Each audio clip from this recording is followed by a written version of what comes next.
بسم اللہ الرحمن الرحیم۔ سانہ کربلا یا واقعہ کربلا یا کربلا کی جنگ 10 محرم 61 ہجری بمطابق 9 یا 10 اکتوبر 680 کو موجود عراق میں کربلا کے مقام پر پیش آیا۔ یہ جنگ نواسہ رسول صلی اللہ علیہ وآلہ وسلم حضرت امام حسین ابن علی اور ان کے حامیوں اور رشتہ داروں کے ایک چھوٹے سے گروہ حسین ابن علی کے ساتھ 72 ساتھی، کچھ غلام، 22 اہل بیت کے جوان اور خاندان نبوی کے کچھ خواتین اور بچے شامل تھے، اور اموی ظالم حکمران یزید اول کی ایک بڑی فوج کے مابین ہوئی، جس کو حسین نے تسلیم کرنے سے انکار کر دیا تھا، جس میں اموی خلیفہ یزید اول کی فوج نے پیغمبر اسلام محمد صلی اللہ علیہ وسلم کے نواسے حسین ابن علی اور ان کی رفقا کو لڑائی میں شہید کیا۔ حرم حسین کے خیموں کو لوٹ لیا گیا اور بالآخر آگ لگا دی گئی۔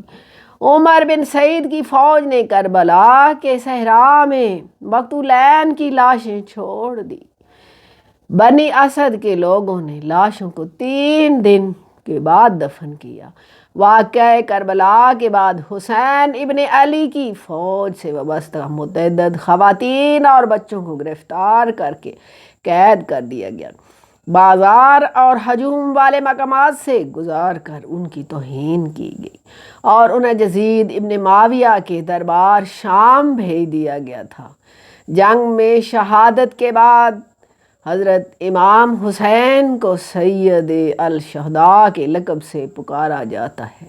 محرم کی 10ویں دن حسین ابن علی اور عمر سعید کے لشکروں کا سامنے آمنے تھا۔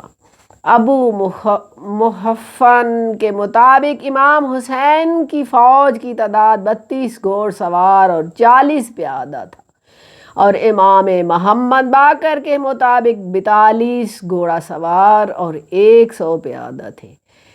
اس کے سامنے عمر بن سعید کی فوج تھی، جس میں 30,000 کے قریب جوان تھے۔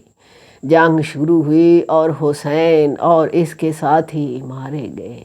حسین کی شہادت کے بعد عمر بن سعید کی فوج نے حسین کی فوج کے 72 ارکان کے سروں کو نیزوں پر بلند کیا اور اجسام پر گھوڑے دوڑائے۔ جنگ کی وجہ یہ تھی کہ حسین ابن علی نے یزید ابن معاویہ کی بیعت نہیں کی۔